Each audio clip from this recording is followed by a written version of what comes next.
Bom dia, amigos. Estamos reunidos mais um domingo, hoje 16 de março de 2025, para mais um momento de culto matinal dominical. Vamos iniciar, eu vou ler um pequeno texto do Salmo 119. O Salmo 119 é o maior capítulo da Bíblia, mas eu vou ler apenas alguns versículos. Do versículo 97 ao 105. Quanto amo a tua lei, é a minha meditação todo dia. Os teus mandamentos me fazem mais sábio do que os meus inimigos, porque aqueles eu os tenho sempre comigo. Compreendo mais do que todos os meus mestres, porque medito nos teus testemunhos. Sou mais prudente que os idosos, porque guardo os teus preceitos. De todo mau caminho desvio os pés para observar a tua palavra. Não me aparto dos teus juízos, pois tu me ensinas. Quão doces são as tuas palavras ao meu paladar, mais que o mel à minha boca. Por meio dos teus preceitos consigo entendimento. Por isso detesto todo caminho de falsidade. Lâmpada para os meus pés é a tua palavra, e luz para os meus caminhos. Vamos cantar um hino, a nossa comunhão com Deus.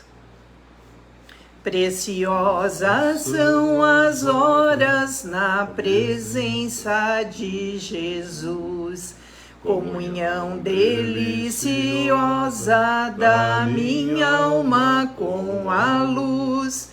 Os cuidados deste mundo não me podem abalar, pois é Ele o meu abrigo quando tentador chegar, quando tentador chegar.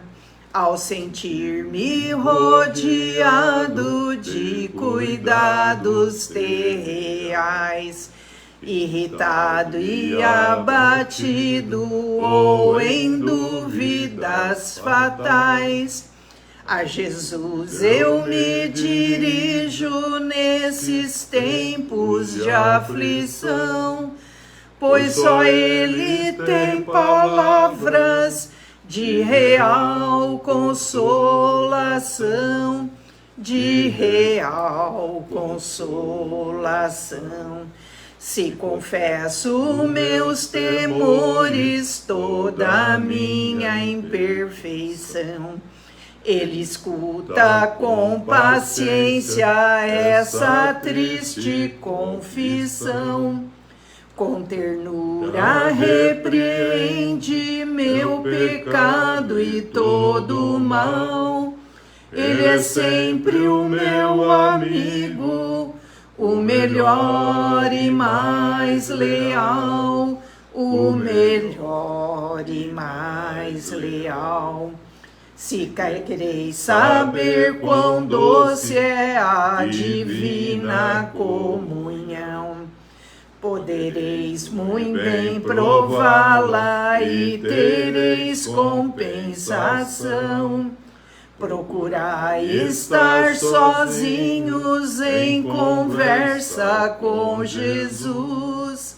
Provareis na vossa vida o poder que vem da cruz, o poder que vem da cruz.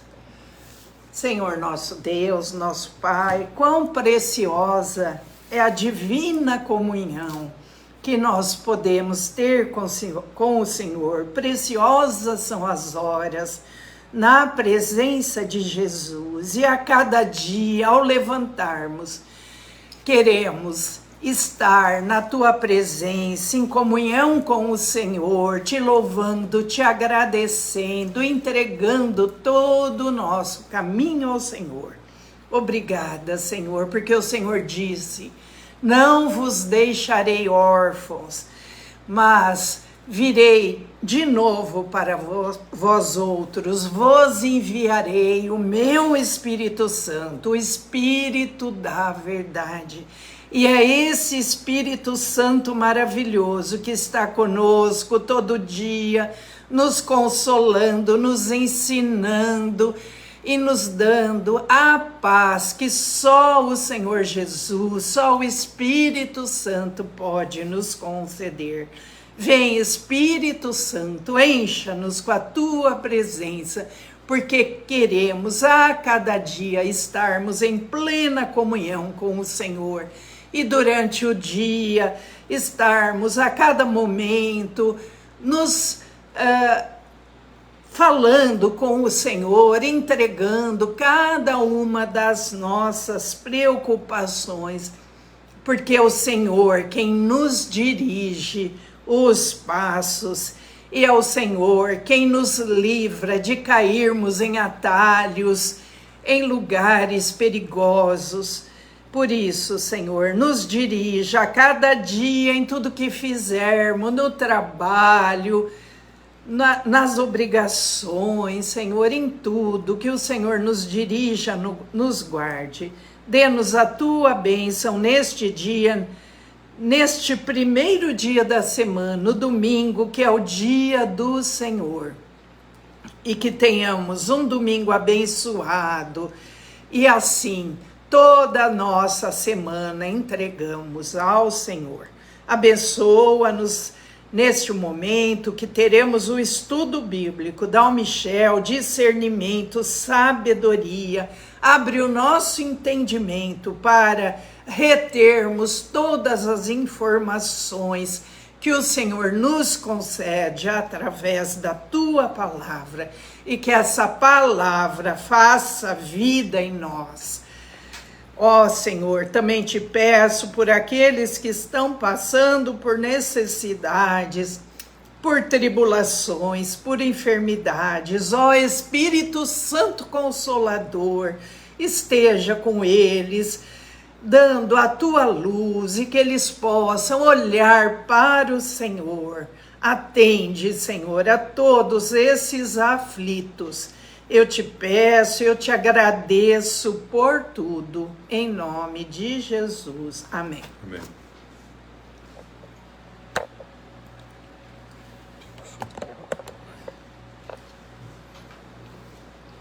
Quero cumprimentar a todos com a graça e a paz de nosso Senhor e Salvador Jesus Cristo. Cumprimentar a André, que já está aqui conosco, está nos acompanhando. A Irene Prado Rocha, que está aqui lembrando saudades de vocês, cantando aqui também, dizendo amém. Isso é muito bom, Irene. Prazer estar conosco também aqui nesse momento, junto com a gente. Solange sempre está com a gente também. Tem os nossos irmãos que nos acompanham constantemente. E hoje nós queremos trabalhar sobre um tema que é muito interessante. Por que não ler a Bíblia? É uma pergunta para a gente fazer uma reflexão. Por que não ler a Bíblia? Para meditar nesse texto, eu gostaria de pegar uma passagem que se encontra no Evangelho de João, capítulo 5, no versículo 39. Jesus falando a respeito do Antigo Testamento, na oportunidade, depois o evangelista João escreve, diz que Jesus disse: examinais as Escrituras, se referindo ao Antigo Testamento, porque julgais ter nelas a vida eterna, e são elas mesmas que testificam de mim. Só esse texto. A Bíblia é essa biblioteca maravilhosa que nós temos. A Bíblia não é apenas um livro, como muitas vezes a gente fala, é uma biblioteca. Existem muitas informações. Como livro, esse livro, chamado Bíblia, como livro, é considerado algo assim sagrado. E o que é mais interessante é visto dentro de um contexto de uma religião chamada judaica cristã, focado nesse contexto, né? Mas eu quero destacar que é o livro mais lido, é o livro que foi mais impresso e que está mais distribuído. Tanto é que houve 3.000 traduções para línguas distintas. 3.000 idiomas foi divulgado esse livro. Se é um livro assim, tão divulgado, tão distribuído, e também, segundo alguns, muito lido, a gente deveria fazer o questionamento: por que não lê-lo de uma forma constante para as nossas vidas? Não? Porque muitos consideram um texto sagrado e também religioso. E a Bíblia não é um contexto religioso. Nunca foi e nunca será um livro num contexto sagrado e religioso. A Bíblia, na realidade, é um livro que está revelando algumas coisas que o próprio Jesus já deixou aqui. Eu vou voltar a repetir, que às vezes passa desapercebido o que ele disse. Examinais as Escrituras. É como se eu falasse assim: examine esse livro, a Bíblia. O que ele está falando a respeito? Você está buscando nele a vida eterna? Você está buscando nele a solução para os seus problemas? Você está buscando nele alguma coisa que preencha você? O que esse livro está falando a respeito? E por que ele não é tão lido, embora seja muito divulgado, muito traduzido, e parece que ele fica em muitos lugares, como um talismã? Fica às vezes em cima de uma escrivaninha, fica em cima de um lugar, em cima de um púlpito, em cima de um armário, às vezes aberto num salmo, às vezes aberto apenas, às vezes apenas colocado. É um livro que as pessoas colocam a mão sobre ele para jurar, considerando alguma coisa assim muito especial esse juramento em cima desse livro, embora nem sempre cumpra aquilo que é jurado, prometido. E Jesus fala: examinar as Escrituras, porque vocês julgam ter nela a vida eterna. E elas estão falando a meu respeito, estão falando de mim, de Jesus Cristo, o Filho de Deus, o próprio Deus revelado na forma humana. Vamos entender isso um pouquinho. Se esse livro é considerado por alguns como um texto sagrado, religioso, que é essencial para a nossa fé, fora da religião, ele é lido, ele é conhecido, tem uma certa influência fora do contexto da religião também. Então, além de influenciar culturas, influenciar leis, tem muitas leis que são pautadas dentro do contexto que está escrito aqui nesse livro, também tem literaturas, tem teatros, tem artes, e tem também um contexto da própria vida. Então é um livro amplo, não restrito a um contexto religioso. Não é um contexto religioso. Porque o próprio Jesus, quando veio, ele falou que veio trazer uma nova religião. Ele falou: eu vim implementar, eu vim trazer o reino de Deus, e ele já está próximo. Ele está convosco e ele estará em vós, e depois, estando em vós, vocês entrarão nesse reino. É o nascer de novo, uma nova criatura que nós já falamos. Se essa biblioteca de informações que nós temos, esse livro, que é essa biblioteca de informações, proporcionou e ainda proporciona, não só no contexto religioso, fora dele também, uma certa influência dentro da filosofia, dentro também da ciência, dentro da forma de pensar do ser, da forma de viver do ser. E ele traz tantas coisas boas para orientar a vida. Por que muitos não leem esse livro? Então eu peguei alguns pontos assim que eu acho que sim, cruciais. O primeiro ponto, porque não considera relevante. Para alguns esse livro não tem significado nenhum, não tem relevância. Por quê? Porque eles não acreditam em Deus. Eu não creio em Deus. Segundo ponto, eles não creem na autoridade divina que esse livro contém. Porque eles afirmam, foi escrito por homens. Mas eles esquecem que foram homens inspirados por Deus. Mas como que se prova isso? Aí começa um contexto da discussão daqueles que não acreditam em Deus. E também, por ser um livro que pertence a uma religião judaico-cristã, eu não pertenço a essa religião, a minha religião, o meu credo, a minha ótica de ver é outra, eu penso de uma outra maneira, eu tenho uma outra religião, e falar, eu não quero ler esse livro porque não coaduna com a minha religião. E esse livro não é religioso, é reino, é de cultura, é de vida, é de comunhão com esse Criador. E esse livro está querendo dizer uma coisa para nós, foi o que Jesus disse aqui, vocês estão procurando coisas nele, e eles estão falando do conhecimento de Deus, da importância do conhecimento de Deus para a gente ter comunhão com esse Deus e prosseguir conhecendo. É isso que ele fala, eu quero que vocês me conheçam e prossigam me conhecendo. Então esse livro está revelando quem? Deus. Está mostrando também nós que somos feituras dele, formados para a honra e a glória dele, a imagem e a semelhança dele, para expressarmos com a nossa vida esse Deus, junto com ele, de forma interdependente, como eu sempre falo. Vamos entender um pouco mais. Mas por que também aqueles que são cristãos não leem frequentemente esse livro? É outra pergunta.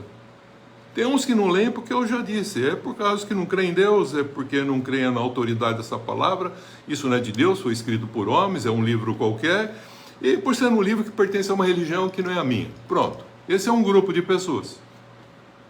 Mas a pergunta é, mas por que muitos cristãos não leem frequentemente esse livro? É interessante, a minha esposa está fazendo umas leituras do Evangelho, das cartas e tudo mais. Eu até falei para ela, bem, mas será que eles estão ouvindo? Falei, olha, a pessoa hoje não está um tempo para ver, às vezes, a Escritura, mas o celular está na mão e, de repente, aparece lá, ouve e fala, poxa, uma passagem da Palavra de Deus lida. É interessante. E ela mandou alguns e-mails para alguns que estavam lendo, ela percebeu, porque dá para perceber isso, estavam acompanhando. E eles falaram, não, nós estamos ouvindo. E conversei com alguns amigos que falaram, ela falou, eles estão ouvindo, estou mandando para eles, que têm interesse. E o interessante é que eles estão ouvindo, eu conversei e falou, é muito interessante, eu não tenho tempo para ler. Mas às vezes eu estou parado num lugar, eu estou numa visita, às vezes eu estou esperando numa consulta, às vezes eu estou sem nada fazendo, vendo o celular, de repente aparece, eu ouço, e está ficando muito interessante, porque eu nunca parei para ler, eu tenho a Bíblia. Tem casas que tem muitas Bíblias, mas as pessoas hoje estão mais para outra forma de divulgação. E ela resolveu colocar isso e está sendo interessante. Mas então por que muitos que são cristãos não leem a Bíblia?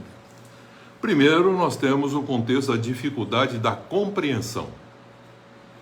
As pessoas leem e falam assim, eu não entendo, eu não compreendo o que está escrito aqui. E por quê? Por causa da linguagem. A maneira de escrever, mas não é só isso também, do tempo em que ele foi escrito, na época que foi escrito, das metáforas que são utilizadas às vezes para explicar uma verdade, isso é desafiador e compromete o pensamento de algumas pessoas que falam assim, mas eu não entendo. Se fosse assim a gente diria, mas a matemática, você abre um livro de matemática, você entende? Ele fala, não entendo. Livro de português, ciência, não entendo. Por isso que tem alguém que pode ajudar, explicar e tudo mais.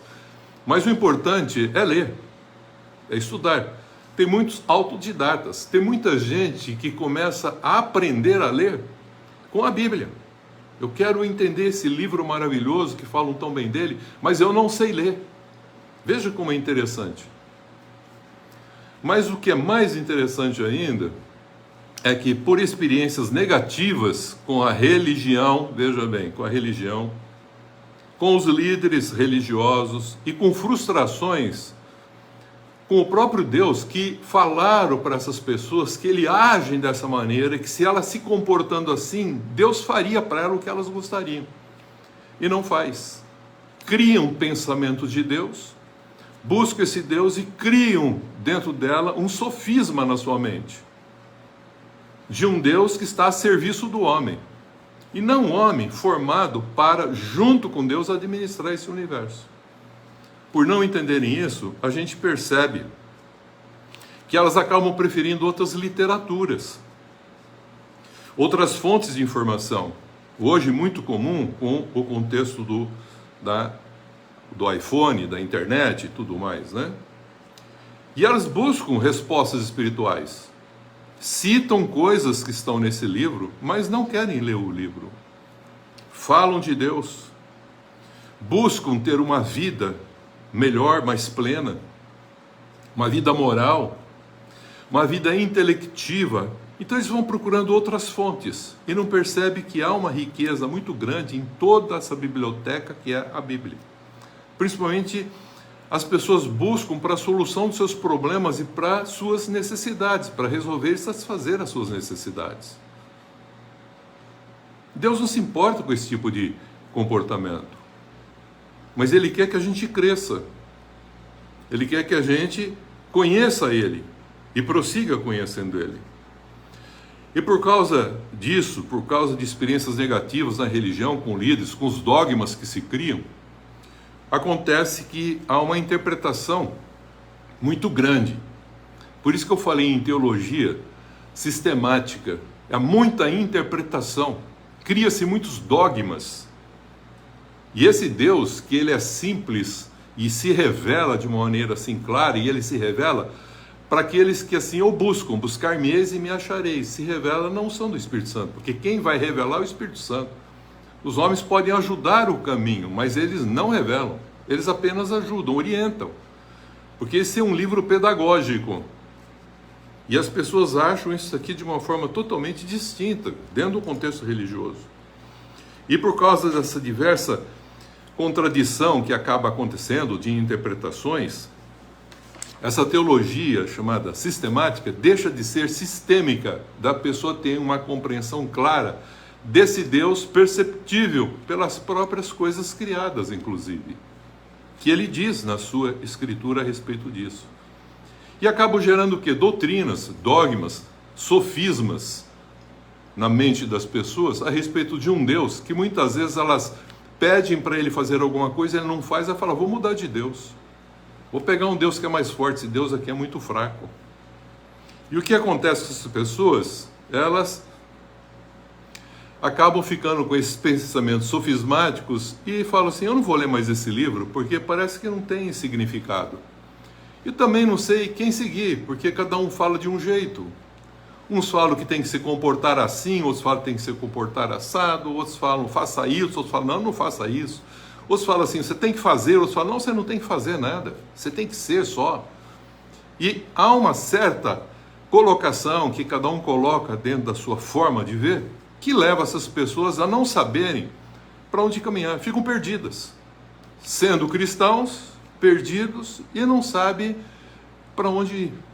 E muito menos voltam para ler as Escrituras, ler as palavras. Além disso, ainda tem um outro elemento pior.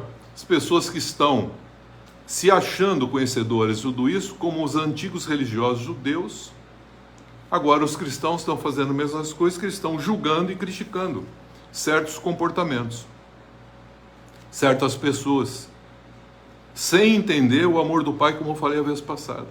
Todos nós somos pecadores, queridos. Quer sejamos religiosos ou não, todos somos pecadores. E ele trabalhou, falei, nesses dois pontos. E nós, aquele que já conhecemos um pouquinho de Deus, somos chamados primogênitos. Precisamos ajudar os irmãos mais novos. Jesus é aquele primogênito que veio mostrar o Pai para nós. E nós, aceitando Jesus, nos tornamos filhos e filhas por adoção. O que nós queremos fazer agora com a salvação que nós recebemos? E a reconciliação que nós temos agora com Deus e a paz que nós adquirimos? Agora ele deixou o Espírito Santo para nós, reconciliados com Deus, fazemos a reconciliação com os irmãos e vivenciarmos com a nossa vida essa expressão de Deus com a nossa vida, para revelar para os demais irmãos que ainda não conhecem o Pai Celeste, que Deus não é apenas o Deus Todo-Poderoso Criador, mas Ele também é um Pai que quer revelar o seu amor e a sua vontade para que a gente possa expressar como filhos a sua vontade. E Jesus veio mostrar isso para nós. Então, entra esse contexto de julgamento e crítica, muitas vezes, que leva a pessoa a deixar de ler a Bíblia, porque é conflitante. E aí o que acontece? Os valores mais modernos, muitas vezes, não coadunam com o que estava escrito, e começa a haver uma crítica com a atitude que acontece nos dias atuais, de procedimentos e comportamentos, de roupas e tudo mais. E as pessoas se acham mais justas do que, mais santas do que, em lugar de expressar o amor do Pai, elas acabam fazendo o juízo, que não foi feito para julgar, porque nós somos feitos para amar e não para julgar. O próprio Jesus falou: eu não vim para julgar, eu vim para salvar. O que afasta muita gente, inclusive, de ler esse livro, porque fala, não tem significado para mim. Eu já afirmei, e vou voltar a afirmar, esse aqui é um ponto-chave que eu gostaria de pôr aqui, bem nesse momento. A Bíblia não é um livro resolutivo, queridos. Vou repetir, a Bíblia não é um livro resolutivo, que você vai abrir para resolver os seus problemas. Não. A Bíblia é um livro redentivo, para que o homem salvo volte fazer o propósito da sua vida, que ele foi proposto lá no princípio, de junto com Deus administrar esse universo. Interdependente com Deus administrar esse universo. É um livro pedagógico, por isso que é uma biblioteca isso aqui, que nos ensina a viver o dia a dia, a se relacionar, a se conhecer a si mesmo, porque ele revela quem nós somos e como somos, mas também revela quem Deus é e como Ele é. Então é um livro rico, que fala de coisas eternas, que fala no princípio Deus, e começa no princípio com Deus. Não tem nada fora desse princípio que é Deus. E se nós não quisermos Deus e não entendemos essa revelação que Ele deu através de um povo, e que se estende agora com a igreja, com o Novo Testamento, Ele está mostrando com dois tipos de revelação o seu amor para com toda a humanidade. Primeiro, Ele se revelou ao homem. O homem afastado perdeu essa comunhão, Ele restaura e faz com que haja o quê? A ação do Espírito Santo dele, e o próprio Cristo foi revelando para que as pessoas pudessem entender o amor dele, redentivo, que seria completado depois no homem chamado Jesus, o Cristo de Deus. Mas o Cristo já existia, porque ele já era conhecido antes da fundação do mundo, então ele já sabia o que ia acontecer, porque Deus é onisciente, onipresente e onipotente. E por ele ser onisciente, onipresente e onipotente, ele se revela desse modo para nós. Mas muitas vezes nós pegamos mais o poder de Deus do que entender a sabedoria que Deus quer transmitir para nós pedagogicamente com esse livro. Vamos entender isso. Então, ele é um livro que não é resolutivo, mas ele é redentivo para o ser humano, e ele foi colocado de uma forma pedagógica para ensinar a viver e para conhecer Deus e prosseguir conhecendo esse Deus. E em comunhão com esse Deus, vivenciar e expressar essa beleza da criação, juntamente com Deus, cultivando e administrando isso. Foi que ele mandou o homem cuidar do jardim. Por isso que diz assim, no princípio Deus disse. Veja bem o contexto. E João também toma de novo, fala, no princípio era o verbo. Quem era o verbo? Cristo. O verbo de Deus. O verbo é a palavra de Deus. Essa palavra dita, guarda bem isso, queridos. Para aqueles que não acreditam que a palavra de Deus escrita foi inspirada por homens, eu quero mostrar isso agora. No princípio, fala assim, no princípio disse Deus. Deus falou. Mas ninguém sabia por que ele estava criando. Mas ele estava criando todas as coisas. O amor dele o constrangeu a criar, porque ele não quis estar só, como ele não quer que o homem fique só. Ele quer alguém com ele administrando junto, uma grande família. Então ele fez seres celestes, seres terrestres, para junto com ele administrar o universo. Está lá Gênesis capítulo 2. Depois que ele terminou o seu exército, para junto com ele administrar esse universo criado, ele falou que ele descansou. Mas ele volta a trabalhar para poder fazer o contexto que nós chamamos redentivo da humanidade, que é a história do ser humano que se afastou dele dentro do tempo e do espaço que ele havia criado. Então o verbo falado, dito, promulgado, ele se revela através das coisas criadas. Se você olhar para a criação, Romanos capítulo 1, Paulo deixa claro: ninguém vai chegar diante de Deus e falar, eu não te conheci. Alguns vão dizer assim, mas o Senhor é um ser invisível, o Senhor é um ser espiritual, o seu amor não dá para entender. Ele falou, pela criação, pelas coisas criadas, eu trouxe do invisível o visível, para que vocês vendo o visível, a beleza do que é esse visível, administrando isso comigo e mantendo essa beleza comigo, vocês seriam exatamente o cumprimento do propósito para o qual eu os fiz, para junto comigo administrar tudo isso. Mas anjos caíram, homens caíram, e ele está no processo redentivo da história. Então Deus se revela através das coisas criadas e de pessoas que foram inspiradas pelo Espírito Santo, que voltaram a ter o espírito dele regenerado, porque morreu o espírito adâmico, mas a fé, como eu falei, de alguns voltam a restabelecer essa comunhão, e eles inspirados, eles não só falam de Deus, vivem a vida plena com Deus, em harmonia com Deus, e também escrevem a respeito de Deus, e deixam as coisas também escritas a respeito de Deus. E fala que essas pessoas, inspiradas agora pelo Espírito Santo, escreve a seu respeito, fala dentro desse contexto da história da humanidade. E o primeiro povo que ele constituiu, foi em Abrão, formando uma nação chamada Israel. É o povo de Israel, que é a religião judaica. Virou uma religião judaica porque eles não quiseram ter uma teocracia, Deus no governo. Quiseram colocar homens para governá-los, eles, e não mais o próprio Deus. Isso acontece com o contexto, sempre que se faz assim, gera o contexto religioso. A tendência do ser humano, por ser espiritual, é fazer culto. Desde o Gênesis, Caim e Abel, que nós já falamos. E um mata o outro por causa disso. É uma relação de discórdia por causa de um entendimento a respeito desse próprio Deus. Então as pessoas precisam tomar muito cuidado, porque o pecado jaz à porta, como Deus disse para Caim. Caim, o pecado jaz à porta, mas a ti cumpre dominá-lo.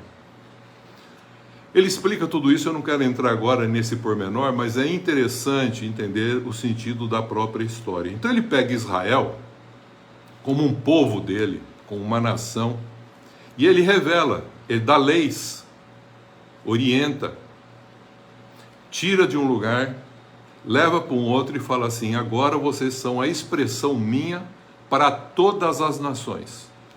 70 nações, número indefinido delas, 70 nações.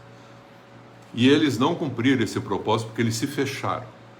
A mesma coisa, eu posso afirmar que o contexto do cristianismo está assim. E de pregar o evangelho a toda criatura.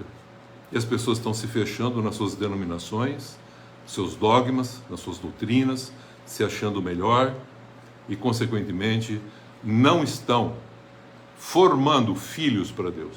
Estão formando progélitos para um contexto religioso, denominacional, muitas vezes.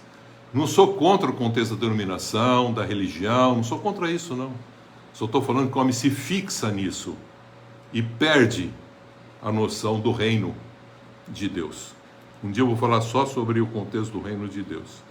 E esse amor de Deus com o Pai, que liberta Israel, libertou o filho Israel do Egito e tirou para ser um povo exclusivo dele, nação de sacerdote, de reino, para revelá-lo a todas as nações, a gente percebeu o sentido da história até a consumação final. Que agora ele volta a ser um povo para dizer para todas as nações: estou aqui. A vinda de Jesus está próxima, porque ele virá para reinar sobre todo esse contexto, e ele falou que virá para reinar sobre Israel também. Então Israel e todo o universo, os gentios estão esperando a sua vinda, Israel está esperando a sua volta, porque eles não acreditaram no Cristo que já veio, mas ele virá para mostrar que ele é o Senhor dos senhores, Rei dos reis. O que é interessante também, que esse verbo que foi falado no princípio, foi revelado, inspirado e foi escrito por esse povo. Moisés começou a fazer os primeiros rascunhos de tudo isso que tem, Gênesis, Êxodo, Levítico, Números, Deuteronômio, que é chamado Pentateuco. Ele escreveu a respeito. E ele começou a revelar esse Deus dentro do contexto da história, com vários nomes e tudo mais. Mas o Deus de Israel não é o Elohim. O Elohim é os deuses no sentido de um só. E ao mesmo tempo ele é conhecido como aquele que deu a vida, que deu o sopro para o ser humano. Que o nome dele que é chamado Javé ou Yavé, é uma expressão sem vogais. É assim. Qual é o nome desse Deus Israel? É assim. Essa é a pronúncia. Já falamos sobre isso também. Agora, aquele verbo que estava escrito, Jesus disse aqui: você examina a Escritura, porque vocês julgam ter nela a vida eterna, e são elas que testificam de mim. Então, todo o verbo escrito, agora, esse verbo que foi escrito revelando esse Deus de Israel, agora se torna carne. É o Deus que se faz homem, habita entre nós e agora fala conosco. Então, primeiro o verbo falado criou todas as coisas, poder. Segundo o verbo escrito, ele está descrevendo a redenção que ele está fazendo por um povo e por toda a humanidade, inclusive alcançando os gentios, porque ele escolheu um povo para ser o princípio de onde viria o Salvador, Jesus Cristo, e agora ele está revelando para todas as nações, e somos a expressão dessa igreja de reinos e sacerdotes. Então essa palavra escrita agora permanece em nós. Por isso que ele começa falando também aqui no versículo 38. Também não tendes a sua palavra permanente em vós. Que sua palavra? A palavra de Deus. Vocês não têm essa palavra permanente em vocês, porque vocês não leem. Vocês não leem as Escrituras, vocês interpretam as Escrituras, vocês não discernem as Escrituras, não são do Espírito Santo, então vocês estão tendo um problema seríssimo. E é um problema religioso. E ele está querendo ensinar isso. Ele fala, por quê? Porque vocês não creem naquele que ele enviou e escreveu essas coisas. Está aqui para nós agora. E agora, esse verbo, esse escrito que está aqui, se faz carne, habita entre nós, e agora esse verbo, que é o próprio Deus, rema, ele está presente numa forma humana, palpável. Então o amor de Deus, que era invisível, mas já visível na criação, se torna visível, revelado no homem Jesus, e nós agora, crendo nesse homem Jesus, um judeu que nasceu lá na Judéia, como prometido por Deus, que a mulher daria a luz, Israel deu essa luz para toda a humanidade, e agora nós, gentios, entramos nessa dispensação que nós somos afastados de Deus. E agora em Jesus Cristo, a rema fala conosco. Por isso que Hebreus começa dizendo, Deus falou através dos profetas, inspirou-os para falar a respeito da vinda de Jesus. Olha que coisa mais linda. Agora, presta atenção, ele fala, nesses últimos dias, o Kairos de Deus entrou e mostrou esse Cristo como um homem deve ser. nascer de novo. E agora não é para ser formado carne, mas é deixar o contexto carnal e viver o homem espiritual, para voltar a ter a imagem e semelhança que foi perdida. Então ele fez a redenção, por isso falou, está consumado. Esse homem adâmico agora, eu consumei ele, fazendo ele reconciliar com Deus. O homem agora está reconciliado com Deus e recebeu o ministério da reconciliação com Deus e com o seu próximo. Amar a Deus e amar o próximo, resumindo todas as leis dos mandamentos que estavam no Antigo Testamento, que agora Jesus resume nisso. E nós agora devemos amar, não como nós amamos a nós mesmos. Isso é o contexto da lei, legal. Mas ele está falando para a gente amar como ele nos amou, de forma desinteressada. Pronto. E agora Jesus vem e nos ensina a sermos filhos e filhas para Deus. Mostra como nós devemos ser. Expressa isso de uma forma rema, visível. Fala conosco. E deixa agora para nós o Espírito Santo. Com que finalidade? Que é aquele consolador. Que Deus é, que o Filho é, que o Espírito Santo é. Então Deus, o amor de Deus, invisível, foi revelado primeiro na criação, depois foi revelado de uma forma escrita através de um povo, depois veio a própria palavra escrita, foi encarnada, Rema, Jesus, e esse Jesus agora revelou como o homem deve ser. Por isso que nós nascemos da palavra e do Espírito. Por isso que nós somos semeados com uma nova semente, uma semente agora não corruptível, uma semente incorruptível, porque agora nós tornamos seres humanos espirituais, maduros. Não precisamos mais de lei que nos conduza a Jesus. Jesus agora, em cada um de nós, faz nascer em nós o Cristo. É isso que Deus proporcionou lá no princípio, do jeito que Ele queria. Uma expressão de Cristo, que nós seríamos assim. E agora Ele restabelece isso em Cristo, para aqueles que o aceitam. Para que tudo isso? Porque agora o Espírito Santo vai estar conosco, nos ajudando a compreender todas as coisas que Jesus nos falou, lembrando de todas as coisas e nos ajudando a caminhar e expressar as virtudes de Deus para a honra e a glória dele.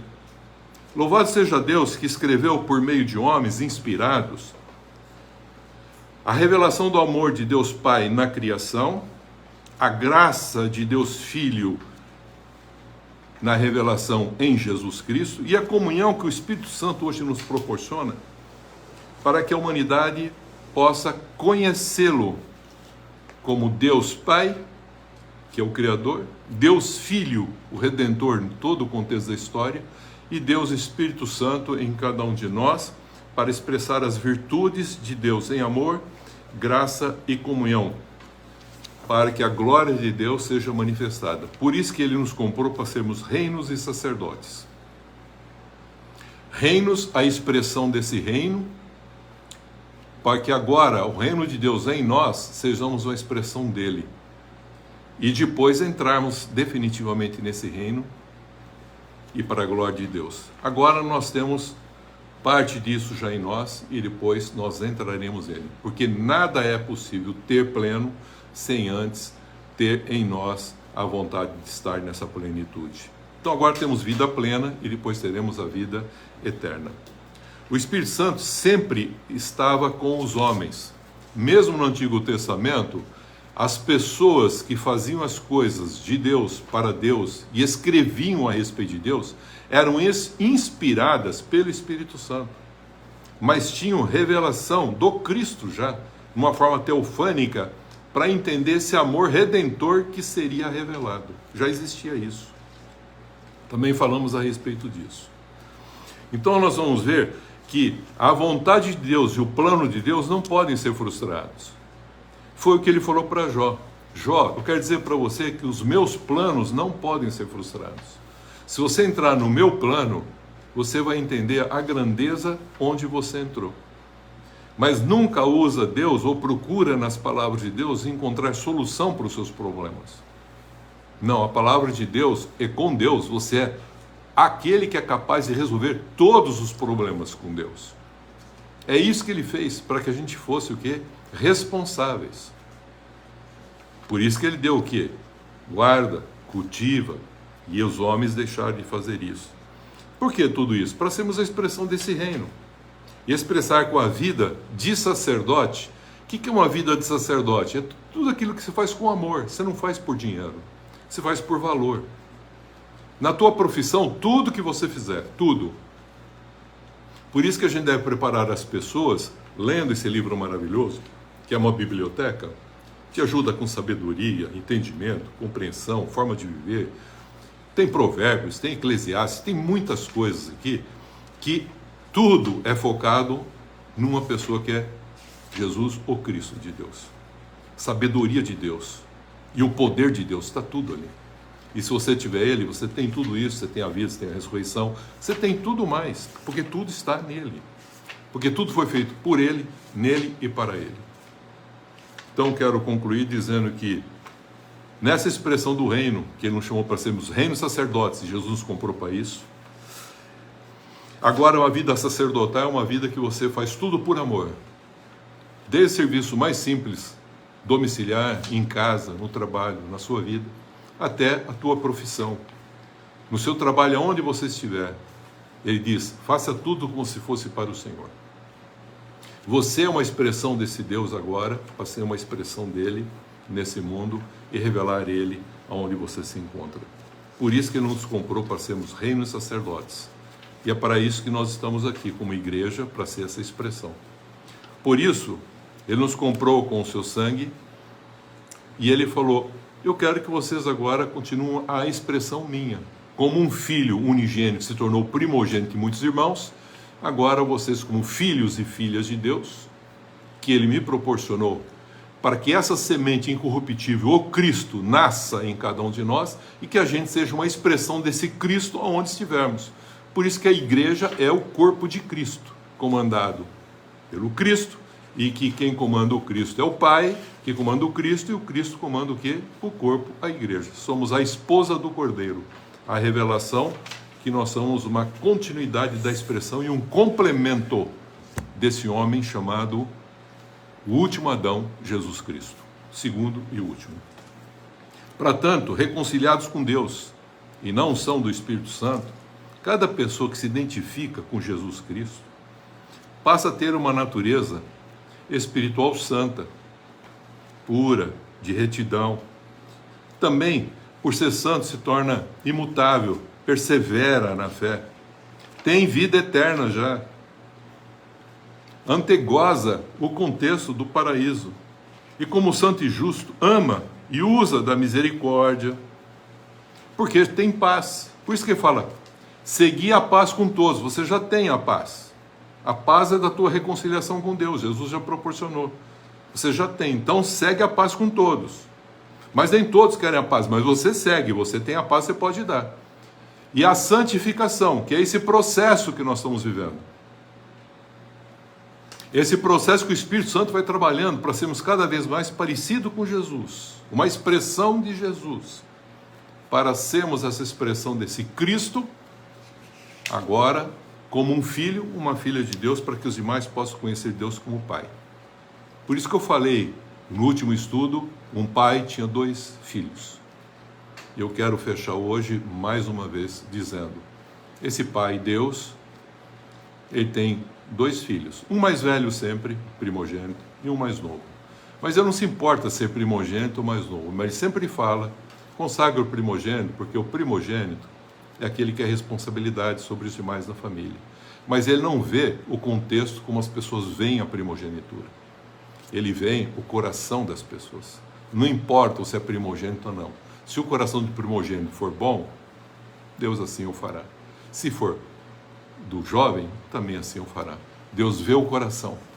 Não vê a cultura, não vê a imposição, não vê título, ele não vê nada disso. Ele vê um coração contrito, que aceita Jesus como seu Senhor e Salvador, e que se identifica com Cristo, e que agora cumpre o propósito de Cristo, revelando o reino de Deus com a sua vida, porque Ele é a expressão desse reino como um embaixador, porque amanhã Ele entrará nesse reino e receberá a glória, porque Ele é a sua vida, aqui, enquanto vive, uma expressão de Cristo, do amor de Cristo. Que Deus abençoe em Cristo Jesus, que a gente possa entender essas verdades, e toda vez que nós fizermos uma análise de viver de forma reta ou julgar qualquer coisa, a gente julga com equidade. Não é com pesos e medidas que nós acreditamos, mas todo julgamento que a gente deve fazer com equidade. Porque o cetro do reino de Deus é a equidade. Por isso que nós temos que entender isso para ser como um Cristo, que ele era capaz de julgar todas as coisas sem condenar nada, mas ele era reto e justo e nada interferia com a sua vida. Deus abençoe que a gente possa entender que, como santo, nada pode nos afetar mais, porque não pertencemos mais a esse mundo. Embora a gente sinta as coisas, mas elas não nos afetam mais, porque a gente volta a entender quem nós somos para expressar quem Deus é. E quem Cristo é na nossa vida, que é o louvor da sua glória. Vivemos essa vida para o louvor da glória de Deus. Deus abençoe em Cristo Jesus, que a gente tenha uma semana maravilhosa e que a gente nunca esqueça esse detalhe. Deus, no seu poder, criou todas as coisas, revelou seu amor na criação. Depois ele revelou seu amor no contexto redentivo da toda a humanidade, buscando reconciliar com esse Cordeiro a humanidade. Em Cristo Jesus, ele consuma isso, para que agora todo aquele que crê em Jesus Cristo possa, reconciliado com Deus, estar em paz, crescer em santificação, e o que ele fala, para que todos, inclusive aquele que tem paz e cresce em santificação, um religioso, possa crescer nessa justiça para revelar-se Deus com a sua vida. Que Deus abençoe em Cristo Jesus. Amém, queridos? Amém. É sempre o slogan que eu gosto de colocar. Leia a Bíblia. E tem uma musiquinha para as crianças que fala: leia a Bíblia e faça oração, se quiser crescer. Então, vamos ter esse momento, né? E eu sempre falo, comecem pelo Novo Testamento, comecem pelos Evangelhos, que tem gente que começa a ler a Bíblia como... não, eu vou ler do Gênesis ao Apocalipse. Não, a Bíblia é uma biblioteca. Então eu falo assim, hoje eu vou pegar esse livro da biblioteca. Vou pegar o livro de Esther. Pronto, eu vou ler o livro de Esther. Então a Bíblia não pode ser lida assim de capa a capa. A gente tem que ir na biblioteca e falar, agora eu vou ler esse livro da Conhecer Bíblia. um pouquinho mais e eu leio. Deus, né? Deus e aí, Deus, né? eu pegando esse livro, qualquer um, vou ler o livro de Mateus, vou lá, tiro da biblioteca, eu quero ler esse livro. Conhecer Deus. Aí eu vou ler inteiro, porque quando a gente pega um livro para ler, a gente não vai lendo pedaços, a gente lê tudo. Então, como a Bíblia é uma biblioteca, a gente vai lá e pega, que nem essas leituras que eu estou fazendo, eu estou acabando de ler o livro, o Evangelho de João. Então, cada dia eu leio um capítulo. Acabando esse, eu vou começar a ler outro, aí eu vou falar, bom, deixa eu escolher agora qual livro dessa biblioteca eu vou ler.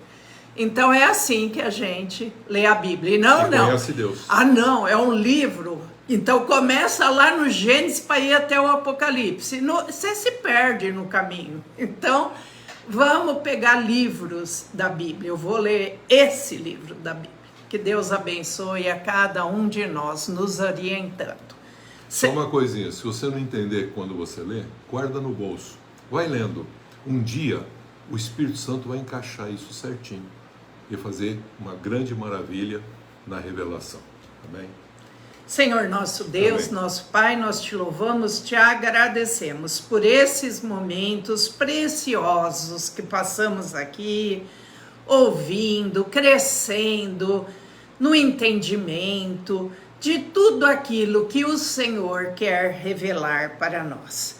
Fica conosco, Senhor, no decorrer desse dia, dessa semana, e que nós sejamos sempre iluminados para entender mais e mais a tua palavra. Fica conosco, Senhor, nos dê a tua paz, a tua alegria, a tua tão grande salvação. Em nome de Jesus, te louvamos e agradecemos por tudo. Amém. Amém. Nós iniciamos esta semana Nós iniciamos a semana e tomamos posse para nossas vidas, para nossas famílias, para nossos trabalhos, de uma semana de bênçãos, uma semana de vitórias, sempre confiantes nas promessas de Deus. E declaramos e rejeitamos toda obra maligna contra nós e que não sejamos usados pelo mal. Em nome do Pai, do Filho e do Espírito Santo. Amém. Deus nos abençoe a todos.